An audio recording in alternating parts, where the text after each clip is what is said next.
Russian President Vladimir Putin speaking at the opening ceremony of the St. Petersburg International Cultural Forum. Kremlin. The Russian government's annual St. Petersburg International Cultural Forum 16-18 November set off a new round of debate about the state of artistic freedom in Russia, with officials saying it is flourishing and a model for the world, and the liberal intelligentsia saying it is under attack. The arrest in August of the progressive theater director Kirill Serebrennikov on charges of fraud and misuse of government funds has made many in the cultural sphere feel especially vulnerable. In the lead-up to the forum, some on the art scene called for an outright boycott of the event, saying it is window dressing for a repressive regime, while others said it is morally defensible to attend only for the purpose of speaking out in defense of the artistic freedom. Marina Davidova, a theater critic and art director of the New European Theatre Festival, wrote on Facebook that the forum only served as an occasion to express a vote of no confidence in the culture ministry. It is responsible for the atmosphere of fear that reigns in culture in general right now, but especially, of course, in theater. And it doesn't particularly hide this. Davidova wrote, "Rumors that dossiers are being compiled on all of us have been circulating for a long time.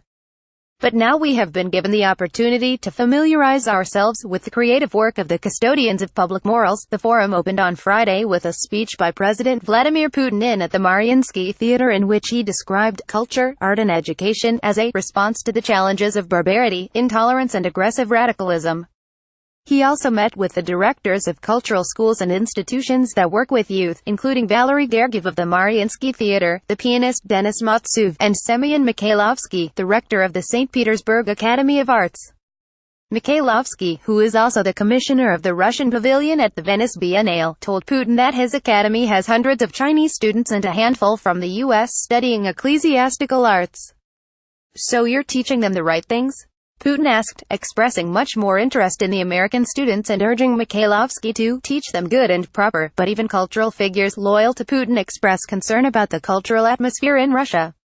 Mikhail Piotrovsky, the director of the State Hermitage Museum, which hosted many of the forum's main events, told the BBC Russian service last week that one should not show a theater director in a cage. Serebrennikov is kept in a cage during court hearings, as is anyone accused in a criminal trial in Russia. Piotrovsky told the art newspaper that there is also a very bad tendency in the overall attitude to culture in Russia right now of exaggerating any alleged wrongdoings in the cultural sphere.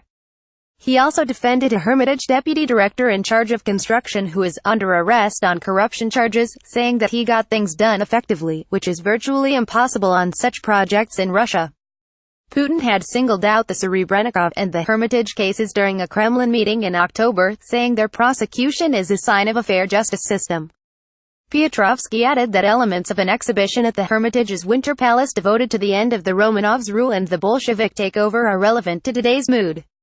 It was the ruin of Russia in 1917. Spymania, xenophobia and nationalism. Piotrovsky said, "This is a line of psychosis, that all of Russia's troubles come from an encroaching Germany. This is a serious stereotype that continues to exist, and that's why this is one of the most serious subjects connected to the revolution, this spymania, attributing everything to a foreign influence. That's why it's very important to show, maybe not exactly parallels, but such important paradigms of Russian history." Putin did not publicly visit the exhibition while in St. Petersburg. Speaking on Channel 1 state television on Sunday night, Culture Minister Vladimir Medinsky also said that Russia was the key player on the world's cultural map in cultural education. He said that there were almost 2,000 foreigners from 96 countries among the forum's 33,500 registered participants, and that many of them had studied at Russian cultural institutions. "Maybe Yale and MIT teach something that we don't, but in terms of artistic and dance education, we are without a doubt the best in the world, and people come to study here, from China, from Asia, from Europe, from the US, in spite of all these mythical sanctions," he said. "A person who has studied in our school will never be an enemy of Russia." Medinsky also defended the ministry from attacks by liberals, mocking an opposition activist who attended the forum and spoke at one of the forum sessions about artistic repression.